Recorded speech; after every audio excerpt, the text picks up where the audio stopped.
Ok, très bien. Nous allons commencer. Nous allons commencer ce webinaire.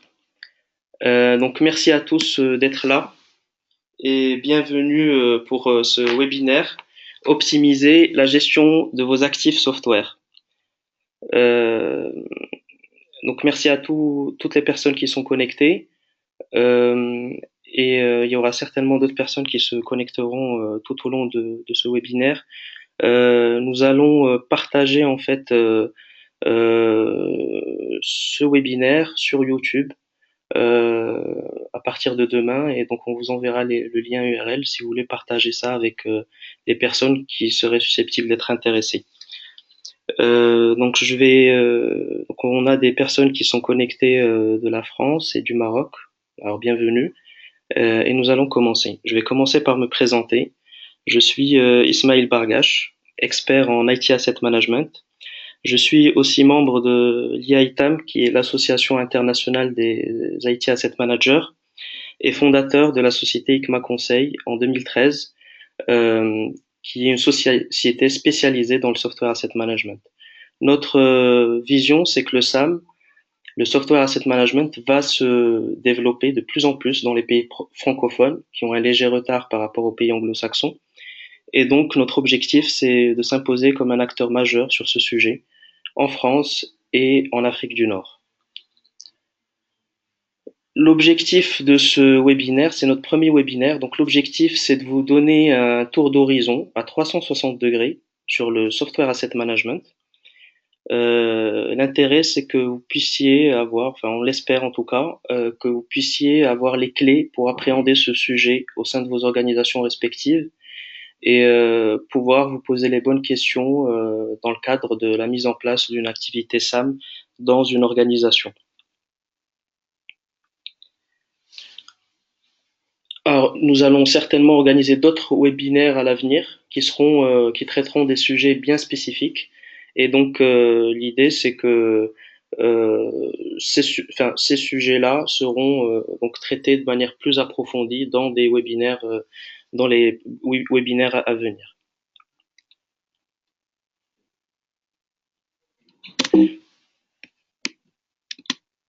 Donc, notre webinaire s'articulera comme suit.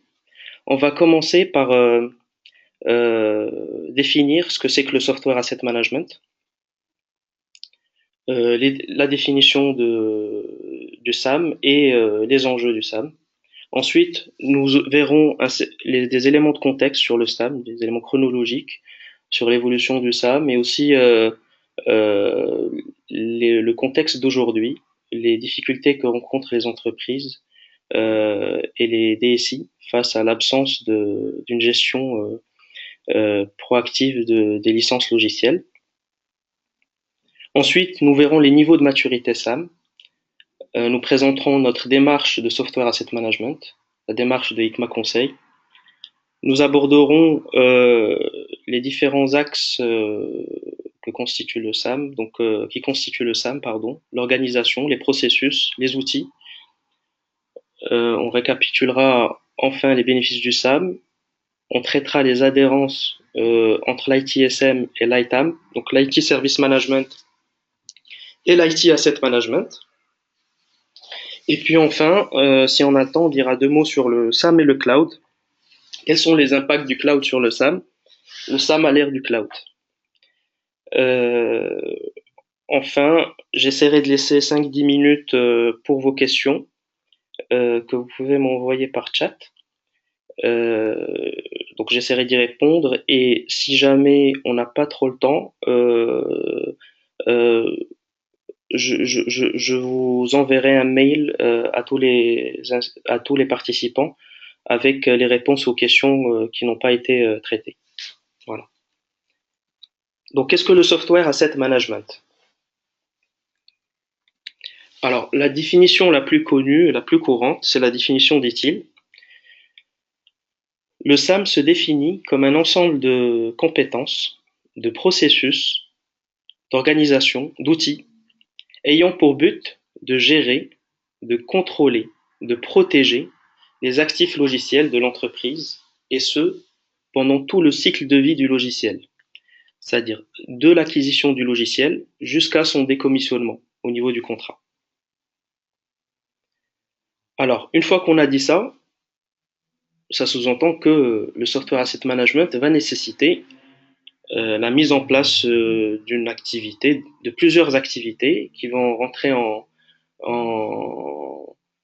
en échange avec plusieurs entités au niveau de l'organisation, avec les équipes opérationnelles techniques de la DSI, avec le juridique, le contrôle de gestion, les achats. Et donc, c'est quelque chose qui va coûter de l'argent et qui va être consommatrice en termes de ressources et de de coûts. Et donc l'idée, c'est de dire voilà, on met tout ça en place. Pourquoi on le met en place? Quels sont les enjeux à travers le contrôle, la bonne gestion, la protection des actifs logiciels d'une entreprise? Eh bien, les enjeux, c'est à travers le pilotage, le contrôle et la bonne gestion du patrimoine logiciel dans une entreprise, c'est de pouvoir gérer ce patrimoine, ce parc logiciel, de manière efficiente et optimale. De manière efficiente et optimale. Alors, efficiente et optimale, tout simplement parce que aujourd'hui, on regarde, il faut voir les actifs logiciels, en tout cas la vue du software asset management sur le parc logiciel, c'est une vue qui se base sur la valorisation financière. C'est-à-dire, on n'est pas sur un delivery des services, comme, comme ce qu'on peut voir dans le process de configuration, donc des CI qui ont un impact sur le delivery des services. Non, l'actif logiciel est un actif qui coûte de l'argent, qui est valorisable financièrement, et puis donc qui a une valeur associée à son coût, mais qui a aussi une valeur euh, associée à sa valeur ajoutée dans le delivery des services et des applications, dans la création de valeur des applications de la DSI pour les métiers dans l'entreprise. Donc, cette dualité entre le coût du logiciel et la valeur qu'il rend de par son utilisation dans une infrastructure, c'est ce qui permet de dire le software asset management, c'est ce qui va permettre de maximiser l'efficacité et d'utiliser nos logiciels de manière optimale. Et donc, ça équivaut à dire aussi, et donc c'est une phrase que j'aime beaucoup, tirer un maximum de valeur des usages software. Aujourd'hui, l'enjeu du SAM, c'est d'offrir à une organisation la possibilité de maximiser la valeur produit de ces logiciels sur la valeur ajoutée créée par la DSI pour les métiers par rapport au coût qu'elle a investi dessus. C'est-à-dire que, euh, euh, en d'autres termes, des logiciels qui sont achetés devront être utilisés, et non seulement être utilisés, mais être utilisés dans une infrastructure de la manière la plus efficace possible, la plus optimale possible, pour réduire le coût lié à l'investissement et créer le maximum de valeur offerte aux clients qui sont les entités métiers de l'entreprise et parfois même les clients finaux de l'entreprise. Et donc, par rapport à ça, on comprend donc que le software asset management, c'est de pouvoir optimiser, d'où le titre du webinaire. Donc, c'est optimiser la gestion des actifs software.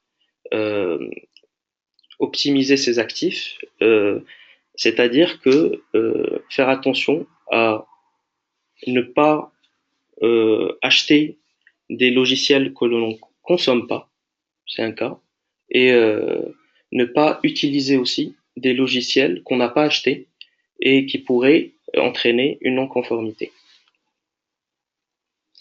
Donc maintenant qu'on a vu rapidement donc, la définition du software asset management et l'enjeu du software asset management, on va parler un peu du contexte, alors du contexte chronologique, mais aussi du contexte actuel euh, qui fait que il est aujourd'hui incontournable de mettre en place une activité SAM dans les grandes entreprises au niveau des DSI.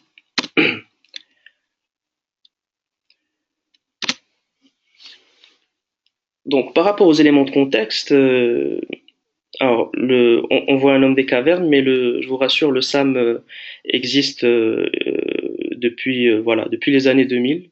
Euh, donc, c'est une activité, enfin, c'est une practice qui est récente, qui est apparue. Les premiers acteurs du software asset management sont apparus dans les années 2000, dans les pays anglo-saxons, aux États-Unis, en Angleterre. Et puis derrière, bah, il y a eu euh, depuis en Europe, donc la norme ISO qui est sortie, qui a été publiée en 2006 par l'AFNOR. C'est la norme ISO 19770. Et puis il y a aussi ITIL V3 qui traite de ce sujet de l'asset management. Euh, et donc qui permettent voilà, de mettre des règles, des normes sur une activité qui devient importante. Alors il y a aussi d'autres acteurs. Il y a le BSA, la Business Software Alliance, et il y a ITAM. Il y a ITAM, c'est l'association internationale des IT Asset Managers et qui propose des référentiels de bonnes pratiques sur ce sujet et aussi des certifications, une certification SAM, donc qui s'appelle la certification CESAM, CSAM, euh, qui permet d'être certifié en tant que software asset manager. C'est une activité qui devient assez importante aux États-Unis. On peut même retrouver parfois des masters dans des universités américaines spécialisées dans le software asset management.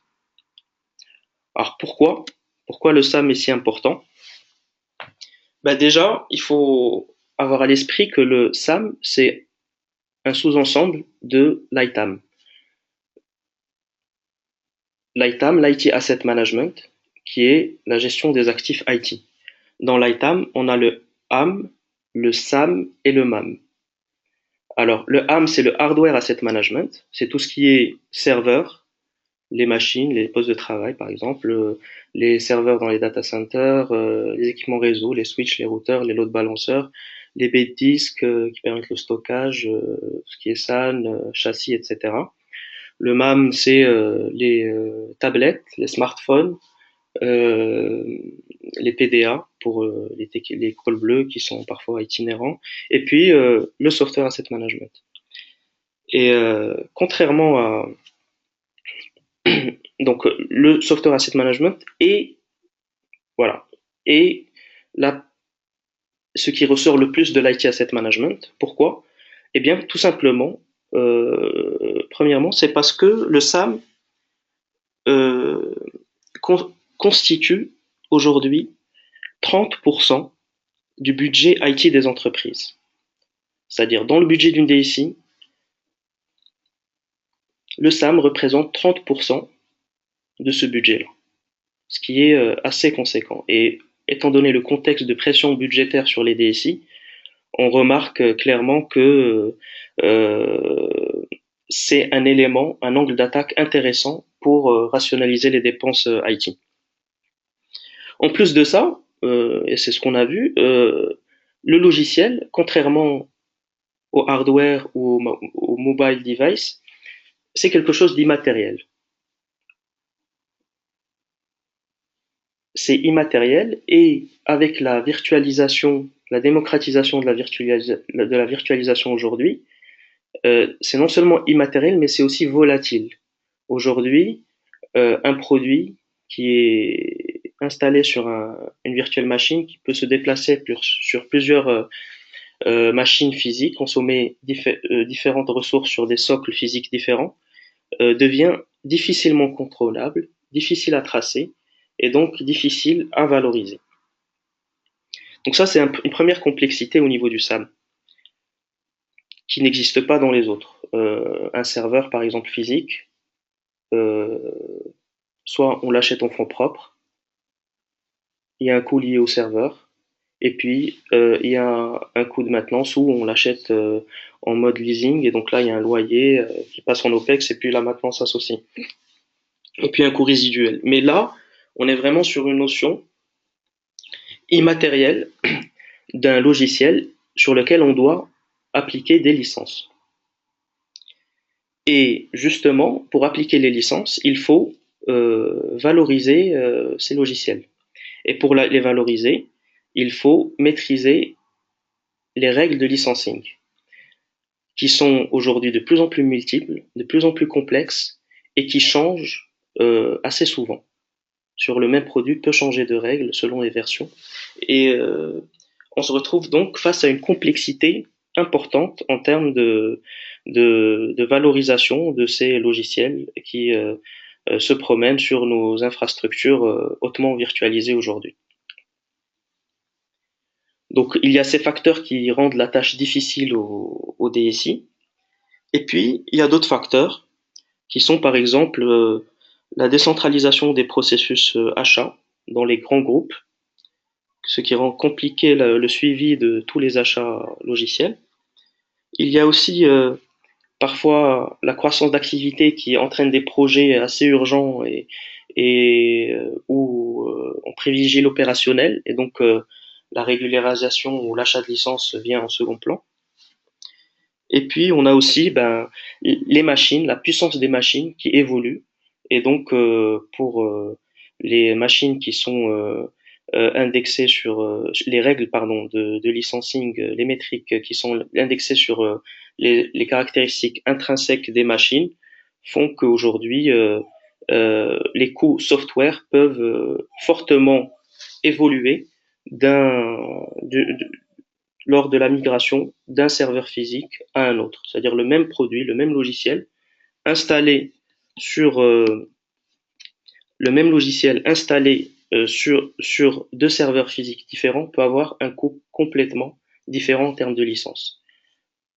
Ça, c'est lié aux métriques logicielles qui sont multiples. Donc aujourd'hui, on retrouve des métriques qui se basent sur le nombre de users, des métriques qui se basent sur le nombre de devices, des métriques aussi qui se basent sur le nombre de sessions simultanées, sur le nombre de sockets de CPU au niveau d'un serveur, sur le nombre de cœurs d'un serveur, qui peuvent être liés aussi au type de processeur, etc., etc.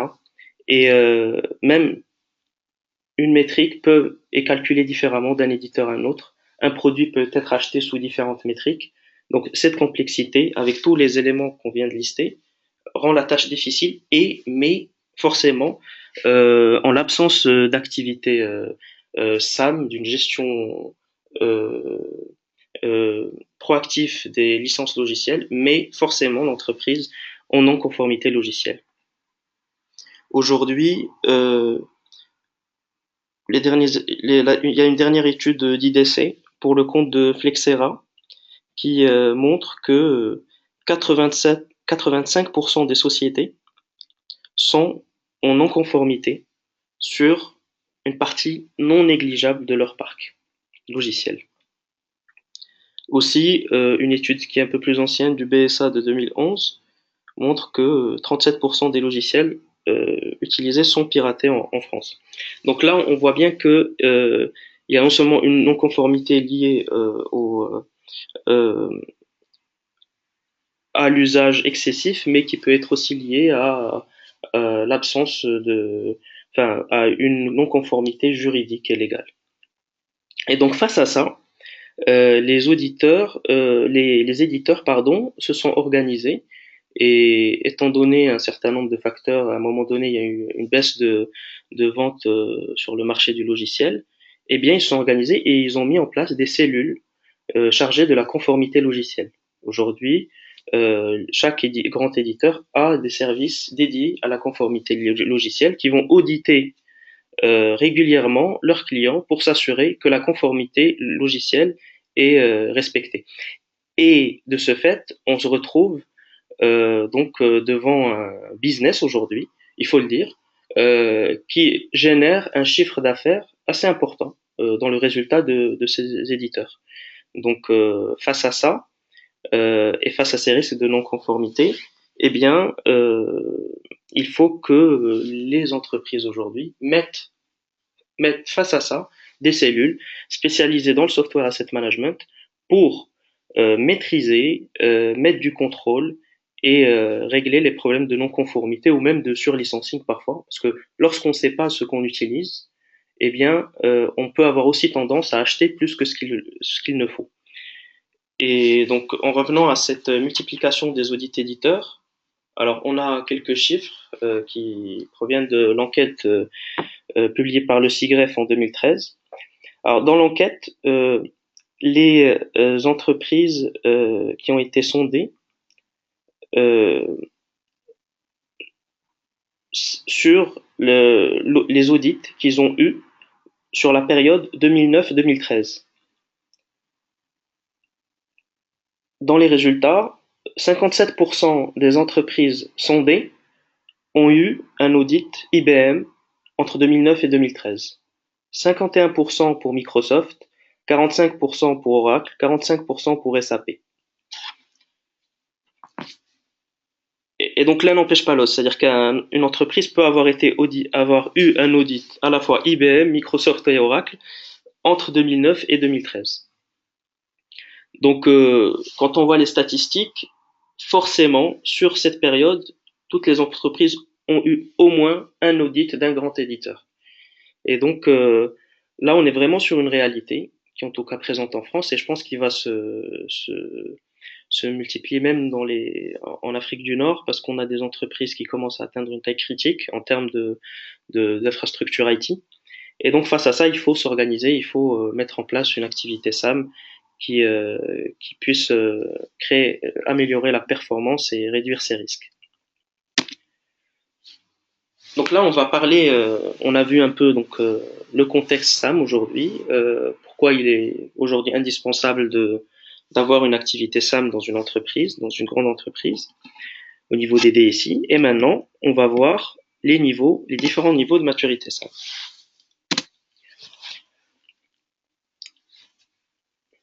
Alors, on voit bien qu'il y a 3 niveaux de maturité. Le premier niveau, c'est le niveau basique. C'est-à-dire, c'est un niveau où il n'y a pas d'outils, il n'y a pas de procédure, et donc il n'y a pas de suivi en tant que tel des actifs software, du patrimoine logiciel.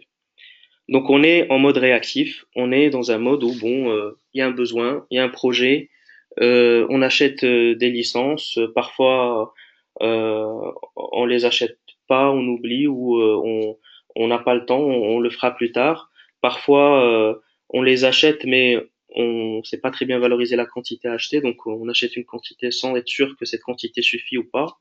Euh, et donc là, on est dans un fonctionnement un peu réactif et de manière cyclique, tous les 2-3 ans, on a un audit et on se prend une régularisation avec des pénalités. On met en péril le budget IT de l'entreprise. Du coup, certains projets de l'année d'après ne pourront pas être menés parce qu'il y a eu justement ces régularisations d'audit qui font que il n'y a plus assez de budget pour un certain nombre de projets. Et donc là, on est vraiment dans un centre de coût et dans un fonctionnement très mauvais, euh, dans une gestion en fait très mauvaise du patrimoine logiciel. Le deuxième niveau de maturité, c'est le SAM standardisé. Alors le SAM standardisé, c'est quoi? C'est on est dans un niveau où dans une entreprise, on a des procédures qui sont écrites, on a mis en place des outils qui existaient ou qui sont nouveaux, et puis on a un certain nombre d'infos qui remontent, on essaie d'exploiter ces infos pour faire des analyses, mais malheureusement, on n'arrive toujours pas à avoir un niveau d'analyse assez précis, assez fiable pour prendre des décisions. Donc là, on est toujours sur le centre de coût, mais on essaye de faire un effort pour gérer ce patrimoine. Je donne des exemples, par exemple, la CMDB, où on va piocher un certain nombre d'infos, n'est pas bien renseignée, ou ne comporte pas toutes les informations dont on a besoin. On a par exemple le nombre de CPU d'un serveur, mais on n'a pas le nombre de cœurs physiques. Voilà, donc des exemples comme ça qui font que on a des inputs, mais pas suffisamment pour avoir un niveau d'analyse et une gestion proactive du SAM. Et puis, il y a le troisième niveau, c'est le SAM rationalisé. Et là, c'est intéressant parce que là, on atteint un niveau euh, assez, euh, assez positif. C'est-à-dire que là, il y a des procédures, il y a des outils, il y a une stratégie, et tout ça va permettre de remonter des informations fiables, exploitables, qui vont être analysées. On va pouvoir tracer tous nos achats de logiciels, les inventorier. On va pouvoir remonter toutes les informations techniques dont on a besoin pour valoriser nos licences logicielles via nos outils d'inventaire, via un certain nombre de référents fonctionnels. Et à travers tous ces éléments, on a aussi les compétences et l'expertise pour valoriser justement et analyser notre conformité. Et puis, derrière cette analyse, entreprendre des plans d'action pour optimiser, pour rationaliser, pour engager des actions au niveau de l'entreprise. Et donc là, on est dans un mode proactif et on est dans une gestion qui va créer de la valeur et qui va améliorer et même driver la performance de la DSI. Et puis le dernier niveau de maturité, qui est le SAM dynamique, qui est là, en fait, on arrive à l'étape ultime où non seulement on a un outillage complet au niveau du software asset management, c'est-à-dire on arrive euh, au SAM Managed Services. Donc on a des outils qui sont interfacés entre eux, qui communiquent et qui vont permettre de dresser des tableaux de conformité et aussi, en plus de ça, pouvoir produire des recommandations d'infrastructures, des recommandations au niveau des achats et même parfois, typiquement, lancer des commandes d'achat logiciel de manière dynamique et et donc c'est un fonctionnement dynamique en temps réel qui euh, permet justement là d'atteindre les objectifs stratégiques et d'être vraiment optimal sans qu'il y ait une grosse consommation au niveau des ressources humaines. Donc là, bon, ça c'est quand même un niveau de maturité qui est assez bon. Euh, Déjà, le niveau 3 est un niveau qui reste très acceptable. Les, euh, les entreprises qui ont un niveau de SAM rationalisé aujourd'hui, c'est assez acceptable, sachant que parfois, il faut aussi ramener ça à la taille des entreprises. On peut être sur des gros groupes avec des filiales, etc. Il est pas toujours évident d'atteindre le niveau du SAM dynamique. Mais bon, l'idée aussi, c'est justement d'atteindre des objectifs, c'est-à-dire d'avoir un niveau de conformité qui est d'avoir un patrimoine logiciel sous contrôle et de pouvoir faire de l'optimisation et de la rationalisation. Alors maintenant qu'on a vu les niveaux de maturité, on va parler de la démarche SAM. Donc c'est la démarche SAM de ICMA Conseil. La démarche SAM de ICMA Conseil, elle est simple et c'est une démarche qu'on utilise chez nos clients, qu'on déroule. Alors, elle peut être faite en one shot, c'est-à-dire une fois, on déroule une fois, et après, l'idée, c'est qu'elle devienne permanente. Alors, elle peut être faite une fois, et puis, pour la rendre permanente, donc, il faut mettre en place un outillage, il faut outiller, processer, etc. Mais je pense que c'est toujours important de commencer une fois à la main. Ça permet de mettre sous contrôle, dans un premier temps, le patrimoine et s'assurer qu'on est vraiment euh, qu'on a mis sous contrôle le patrimoine et qu'on peut à ce moment-là commencer à outiller. L'outillage, c'est vraiment quelque chose qu'il faut pas aborder dès le début. Enfin, surtout l'outillage excessif, c'est-à-dire un outillage qui est interfacé, etc. L'idée, c'est vraiment d'abord de commencer par le début et dire, voilà, j'ai un patrimoine logiciel. Donc là, on voit toute la série d'éditeurs. On a aussi des éditeurs open source que j'ai mis euh, volontairement pour dire, voilà, il y a aussi des coûts de maintenance liés à ces produits et puis il y a aussi la valeur qui est créée par ces produits. Donc, sur ce patrimoine, il faut d'abord pouvoir répertorier tous les achats de logiciels que l'on a fait dans les contrats, dans les bons de commande, etc et pouvoir piocher dans ces contrats les informations sur les quantités achetées, les métriques achetées, etc. Et puis c'est ces métriques et ces quantités qui vont nous permettre de dire ah, j'aurai besoin de toute cette série d'informations dans le cadre de mes inventaires techniques. C'est-à-dire, nous, on recommande de commencer par inventorier les contrats et les achats avant de passer à l'outillage d'inventaire des informations techniques. Parce que ces informations techniques sont déterminées par les informations qu'il y a dans les contrats. Une entreprise qui n'a pas un éditeur, qui n'a aucun produit d'un gros éditeur, n'a pas besoin de mettre en place un outil qui va être dédié à cet éditeur, par exemple. Donc l'idée, c'est vraiment de s'adapter au contexte du client et de dire, voici les contrats, les achats, voici les métriques achetées, et donc voici les informations dont on a besoin pour faire la valorisation de notre conformité. À ce moment-là, euh, il y a un inventaire technique qui se met en place. Alors, cet inventaire technique peut s'effectuer sur des outils d'inventaire. Donc, on verra la partie outillage. Il y a une slide sur l'outillage. Euh, des outils d'inventaire qui existent déjà chez le client ou des outils d'inventaire que l'on rajoute pour avoir justement cette exhaustivité, cette fiabilité au niveau des informations remontées. Une fois qu'on a inventorié les usages et les achats, là, c'est l'analyse qui commence, l'analyse qui se base sur l'expertise, une bonne expertise des règles de licensing et qui va analyser la conformité par produit, par éditeur. Et puis ensuite, cette conformité, une fois dressée, ça sera notre premier output. Et puis ensuite, sur la base de ce premier output, on va pouvoir, et c'est la notion de, c'est le titre du webinaire, optimiser. On va pouvoir optimiser, on va pouvoir rationaliser. Et là, on rejoint les enjeux qu'on a vus tout à l'heure, qui font la finalité du software asset management.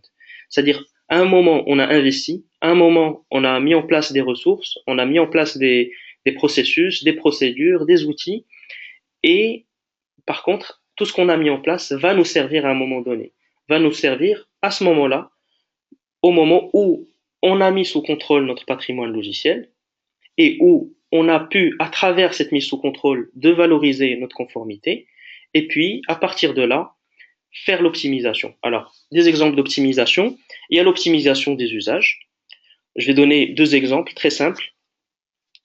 Une base de données, par exemple, qui se base sur le nombre de users référencés dessus. On se rend compte qu'il y a 100 utilisateurs référencés qui peuvent potentiellement utiliser cette base, sauf que 5 users seulement sont répertoriés sont actifs et utilisent cette base régulièrement. Donc ça, c'est une optimisation des usages. C'est-à-dire là, on va dire, dans les règles de ce produit, de cette base de données qui est indexée sur le nombre de users potentiels, eh bien, il faut licencier 100. Or, on se rend compte qu'il y en a que 5 qui utilisent. Donc là, on va demander, par exemple, aux équipes techniques de faire une purge de la table avec les users qui sont inactifs. Voilà. Ça, c'est une première piste d'optimisation. La deuxième piste deuxième exemple, on va dire, deuxième exemple d'optimisation des usages, c'est par exemple parfois des usages qui sont basés sur les caractéristiques physiques des machines. On a un logiciel, ce qu'on disait tout à l'heure, qui est installé sur une machine physique. Euh, le coût software lié à ce logiciel est lié au nombre de cœurs au niveau du serveur. On est sur un serveur qui a 8 cœurs. Et puis, malheureusement, en installant ce logiciel, euh, on a pris un serveur qui a 16 cœurs. Et donc, on double le coût de la licence. Et donc, dans ce cas-là, euh, on peut parfois se rendre compte que dans les équipes techniques, on a des logiciels qui sont installés sur des grosses machines qui sont parfois surdimensionnés par rapport même à l'attendu en termes de performance et du rendu de l'application. Et donc, parfois, il est intéressant de prévoir aussi des, euh, des migrations de logiciels vers d'autres serveurs moins puissants ou même parfois des changements d'édition, par exemple. C'est-à-dire, on peut se retrouver aussi au niveau des usages avec une édition qui est basée sur une métrique contraignante et pour le même produit, une édition plus basique qui est indexée sur une métrique plus simple. et moins cher. Et donc ça va permettre le passage de changer de version sans impacter justement l'attendu, parce qu'on installe souvent des éditions qui peuvent être surdimensionnées par rapport aux besoins, va permettre de faire des savings concrets. Nous, par rapport à nos interventions, il est arrivé de faire des savings très rapidement et sur des exemples concrets, par exemple sur les bases de données SQL, faire un changement de version sur une base de données SQL a permis de faire des savings très très conséquents et assez concrets. Ensuite, il y a l'optimisation des contrats. Et là, c'est avec cette mise en conformité, avec cette mise sous contrôle, avec la connaissance précise de notre conformité ou de notre non-conformité sur un certain nombre de logiciels, notre dépassement, eh ben, on va pouvoir alimenter les achats et le contrôle de gestion avec les éléments et les leviers de négociation assez intéressants pour qu'ils puissent négocier en position de force. On n'est plus dans une attitude passive, on est dans une attitude active où on va aller négocier avec l'éditeur en sachant pertinemment là où on est en défaut et en négociant de la manière la plus intelligente possible pour négocier les quantités adéquates avec les prix adéquats et avec aussi parfois même les métriques adéquates. Et puis aussi, suite à ça, ben, tout ça, l'optimisation des usages et l'optimisation des contrats et des achats permet la rationalisation des dépenses software. Je voudrais dire un mot aussi sur la rationalisation des dépenses software. J'ai aussi échangé avec un certain nombre de partenaires et il y a une spécificité pour l'Europe que je voulais partager avec vous.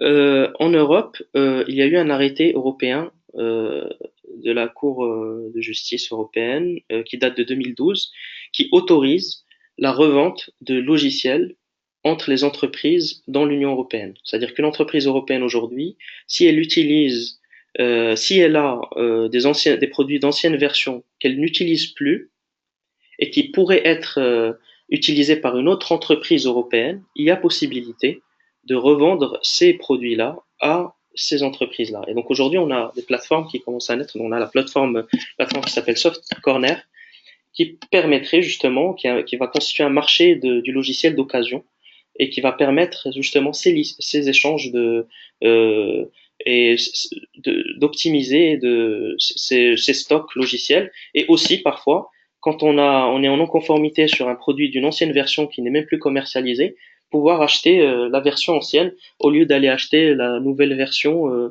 qui est beaucoup plus chère et où on sait pertinemment que notre besoin sur cette application ne va pas évoluer et qu'on est sur une application en fin de vie.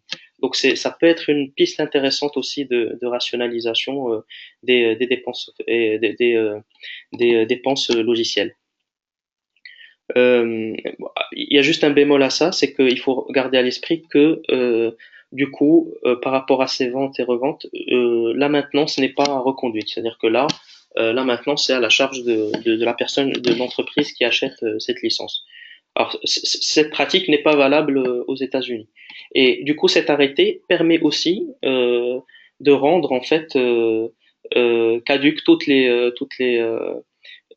clauses contractuelles où il est stipulé que l'entreprise n'a pas le droit de transférer ses licences ou de les revendre, des licences qu'elle aurait achetées en perpétuel. Alors là, on est vraiment sur les achats de licences perpétuelles et non sur des licences en mode souscription qui qui ne peuvent pas être justement revendues sur cette plateforme. Donc je voulais aussi dire un mot par rapport à ça. Donc voilà, donc on a vu à peu près la démarche. Et l'idée, voilà, c'est d'apporter justement, d'arriver à la finalité du SAM qui est l'optimisation des dépenses, la réduction des risques au niveau des entreprises en cas d'audit et euh, la gestion proactive et pertinente de ces actifs software. Donc là, on va voir les trois axes du SAM, le SAM sous trois axes, l'organisation, les processus et les outils. Alors, concernant l'organisation, là j'ai listé les activités principales et donc l'idée c'est de passer de la posture de il faut qu'on fasse, il y a qu'à faire, etc. à une posture de on va mettre en place les choses et on a un certain nombre d'activités qu'on va gérer, qu'on va prendre en charge dans l'organisation. Et donc ces activités, j'ai listé les activités principales. C'est l'inventaire des usages au niveau technique.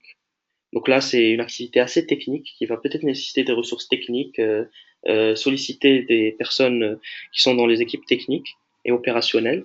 Il y a l'inventaire des achats et des contrats. Il y a l'analyse de la conformité qui nécessite une maîtrise des règles de licensing et qui peut se baser aussi sur un outil de SAM. Les recommandations, c'est-à-dire les recommandations pour entreprendre les actions d'optimisation. La formation et la sensibilisation des parties prenantes aux règles de licensing, aux bonnes pratiques du SAM, etc.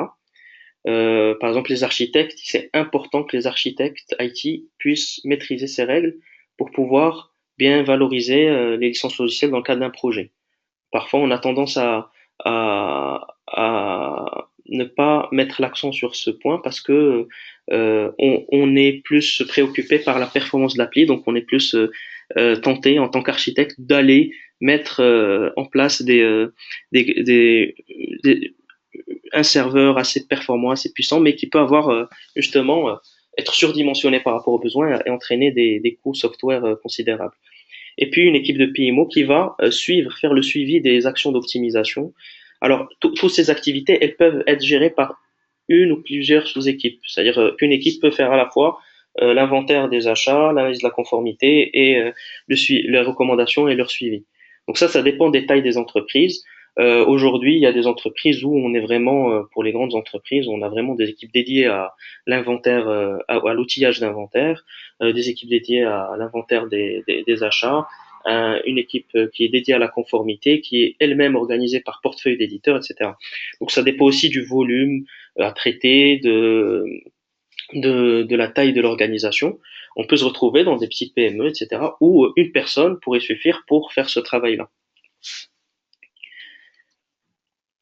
Et donc ces activités, elles vont être gérées de plusieurs manières différentes. Alors en termes de sourcing, aujourd'hui, la manière la plus courante de gérer ça, c'est qu'on a des cellules internes dans l'entreprise, dans l'organisation, qui gèrent ça et qui, le plus souvent, est positionné au niveau de la DSI, au niveau d'une entité transverse comme la gouvernance, comme la performance, qui va aller euh, qui va pouvoir justement demander des choses aux équipes opérationnelles, mais aussi aux équipes, dialoguer avec les équipes au niveau des achats, du contrôle de gestion, du juridique aussi. Donc, qui a des adhérences avec pas mal de parties prenantes dans l'organisation. Et donc, elle doit être positionnée à un niveau transverse et avec un sponsorship fort. Il faut avoir les leviers pour mobiliser les ressources en interne. C'est pas toujours évident dans une organisation complexe. Et puis, il y a le SAM as a Service qui commence à apparaître et l'idée est très simple, c'est de dire, comme aujourd'hui les entreprises externalisent leur IT chez les infogérants, donc le delivery des services, eh ben, ils peuvent externaliser aussi la gestion de la conformité logicielle chez des spécialistes du SAM. Alors non, c'est une offre sur laquelle on travaille et l'idée c'est, alors en général les grandes entreprises ont quand même une cellule qui est dédiée. Euh, pour nous, c'est une offre qui est plus valable pour les PME ou pour les petites entreprises qui n'ont pas forcément le budget d'avoir un IT Asset Manager à temps plein et qui pourraient, à travers cette offre, avoir un état de leur conformité de manière récurrente sur un certain nombre d'éditeurs avec une fréquence définie, etc. et des recommandations. Ça peut être fait aussi au niveau des grandes entreprises de manière hybride, c'est-à-dire de dire, nous, on a une cellule SAM qui pilote ce service-là, qui pilote la conformité, qui le fait sur un certain nombre d'éditeurs. Par contre, sur un ou deux éditeurs sur lesquels ils se sentent pas trop à l'aise, pouvoir dire, voilà, sur cet éditeur, pouvoir externaliser une partie de ces analyses-là. Mais le modèle le plus courant aujourd'hui reste la cellule SAM qui est dédiée en interne. On est quand même sur des informations confidentielles qui sont critiques, mais bon, voilà. Il y a aussi des contraintes liées à la criticité des informations. En termes de processus, alors on va passer assez vite. On pourrait faire un webinaire dédié sur ce sujet qui est assez dense. Donc, je vais juste vous les lister. Il y a le processus acquisition qui correspond au processus achat, purchase. Le sous-processus asset identification, donc qui est plus lié aux inventaires. Disposal, c'est tout ce qui est décommissionnement de l'asset, politique management, communication and education. Donc là, c'est vraiment la sensibilisation et la formation des différentes parties prenantes. Le project management pour le suivi des, euh, des, euh, des actions d'optimisation, mais aussi pour la mise en place de l'activité SAM qui parfois passe à travers des outils d'inventaire, des outils de license strategic management, documentation management, donc avoir une librairie avec les dernières publications, avec les jurisprudences, avec aussi les règles de licensing, etc., etc. Financial management, compliance and legislation, donc là c'est l'analyse de la conformité, et vendor management, donc la gestion de la relation avec les éditeurs et les fournisseurs. En termes d'outils d'inventaire, il y a deux types d'outils. Il y a les outils d'inventaire techniques qui vont remonter les données techniques. Donc là, on retrouve quelques-uns. Donc il y a OCS Inventory qui est un outil open source qui nécessite le déploiement d'agents. Ensuite, on a des outils dédiés mais qui font que remonter les données d'un éditeur en particulier. MAP pour Microsoft, ILMT pour IBM, Oracle Grid aussi qui permet de remonter les données sur Oracle. Par contre, ceux-là sont gratuits, mais ne couvrent que ce scope-là. Et puis ensuite, il y a des outils payants comme iQuet, comme Tat4D, DDMI qui sont multi-éditeurs et payants. Et ensuite, on a aussi des agents d'outils de license strategic management qui ont aussi leurs propres agents comme Flexera et Snow Software. Donc ça, pour la partie outils d'inventaire, donc ce sont des outils qui vont aller scanner, remonter les infos techniques au niveau des serveurs, au niveau du data center, des postes de travail, etc. Et puis on a l'outil qui va faire la conformité, qui va analyser la conformité. Et donc là, on a l'outil Aspera Smart Track, avec lequel on est en partenariat stratégique, qui est pionnier dans ce domaine, qui existe depuis les années 2000. C'est un outil allemand, c'est un éditeur allemand, pardon. Et donc cet outil permet, il ne possède pas d'outil d'inventaire, donc il s'interface avec ces outils d'inventaire, mais qui possède donc une librairie, un catalogue de signatures, une bibliothèque sur les règles de licence, etc., qui va permettre de dresser une conformité logicielle, des recommandations au niveau d'optimisation, etc. Et à côté de ça, on a aussi les outils qui sont aussi très présents sur le marché et reconnus comme Flexera et Snow Software. Alors voilà sur la partie outils. Et donc là, ce qu'on va faire, c'est qu'on va dérouler, on va un peu récapituler tout ce qu'on a dit à l'oral. On va récapituler les bénéfices du SAM. Donc le SAM va, ce qu'on a vu, hein, va améliorer la productivité et recentrer les équipes IT et les achats sur leur cœur de métier. On va pas demander à un responsable opérationnel de suivre les licences. Au contraire, on va lui demander des inputs, mais derrière, on va lui apporter un support intéressant sur un sujet stratégique.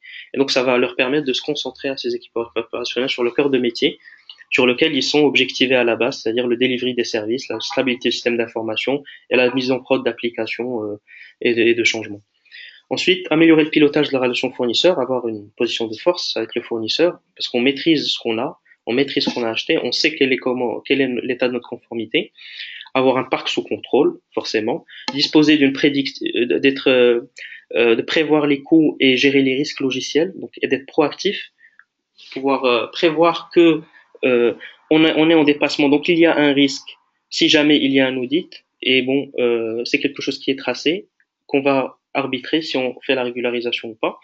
Disposition aussi des leviers pour négocier ce qu'on a vu avec les éditeurs, mais aussi de, de faire de l'optimisation sur les usages techniques, comme on a vu, c'est-à-dire faire des changements d'infrastructure qui vont permettre, en rendant le même service, faire des économies au niveau des licences très importantes, très très importantes.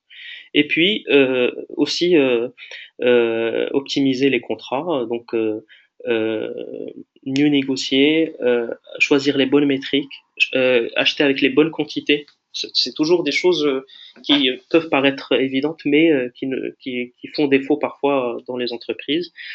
Permettre une allocation dynamique des logiciels, réduire les risques liés aux audits, c'est-à-dire en montrant son aisance et sa maîtrise, parfois ça peut même du coup réduire le nombre d'audits éditeurs, parce que forcément les audits commencent par les éditeurs qui arrivent pour sonder un peu, pour tâter le terrain. Donc lorsqu'ils voient que le client maîtrise, là ça fait quand même une bonne impression et ça permet d'éviter pas mal d'audits.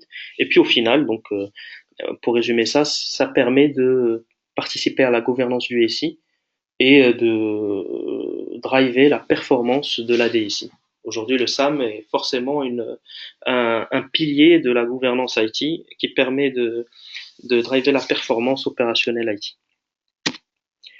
Donc là, on va dire rapidement deux mots sur l'ITSM et l'ITAM. Ça, c'est suite au roadshow qu'il y a eu aux États-Unis. Donc le roadshow ITAM, c'est un, c'est en fait des conférences sur un sujet en particulier qui fait le tour des villes américaines. Et donc là, c'est un retour d'expérience sur les adhérences entre l'ITSM et l'ITAM. Donc en gros, ce qu'il en est ressorti, c'est que l'ITSM, l'IT Service Management et l'IT Asset Management sont deux sujets qui ont des adhérences et qui sont complémentaires pour driver la performance IT. L'ITSM se base sur le delivery des services, donc qu'est-ce qu'on doit faire, et l'ITAM, c'est est-ce qu'on doit le faire, est-ce qu'on doit le faire, est-ce qu'on doit mener ce projet, est-ce que c'est rentable, est-ce que le coût qu'il représente permet de créer de la valeur, assez de valeur au niveau de l'organisation, etc. Et donc c'est poser la question de la CMDB. La CMDB aujourd'hui, qui est plus utilisée par les processus gestion des incidents, gestion des demandes, gestion des changements, etc., qui peuvent être une base pour l'asset management, pour recueillir un certain nombre d'informations. Alors, il est ressorti que malheureusement, la CMDB aujourd'hui telle qu'elle est aujourd'hui, telle qu'elle est utilisée, c'est compliqué d'avoir la même CMDB à la fois pour l'ITSM et pour l'ITAM.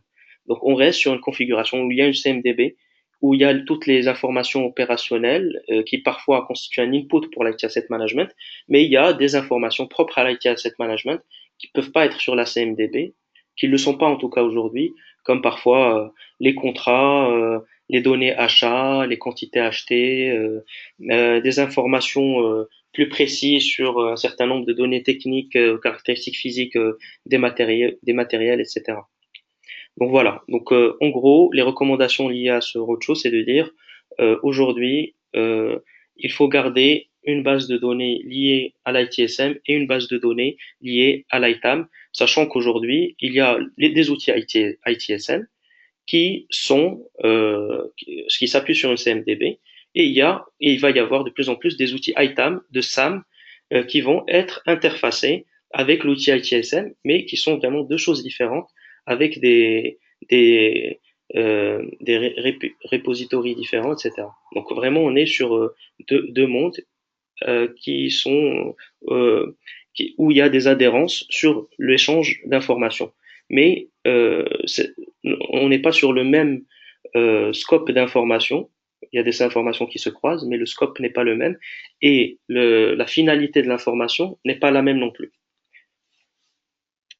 Donc aujourd'hui, de plus en plus, ce qu'on va retrouver, c'est un outil ITSM et un outil d'ITAM qui seront interfacés.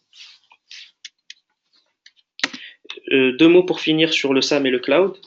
Euh, alors, ça aussi, ça peut faire l'objet d'un webinaire spécifique, donc je vais passer rapidement. Je vais juste dire deux mots dessus. Euh, Aujourd'hui, en termes de cloud, il y a plusieurs types de cloud. Il y a le cloud, le IaaS, le PaaS, le SaaS.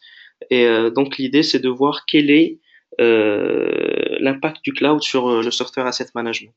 Et aujourd'hui, en fait, si on veut juste pour dire un mot sur ça, euh, il est important, dans le cadre des migrations qui ont lieu aujourd'hui, plusieurs entreprises migrent vers le cloud, il est important de vraiment euh, bien s'assurer du patrimoine logiciel avant de faire cette migration.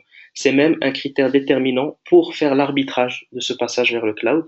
Le cloud, par manque de contrôle sur le patrimoine logiciel, peut entraîner une explosion des dépenses software.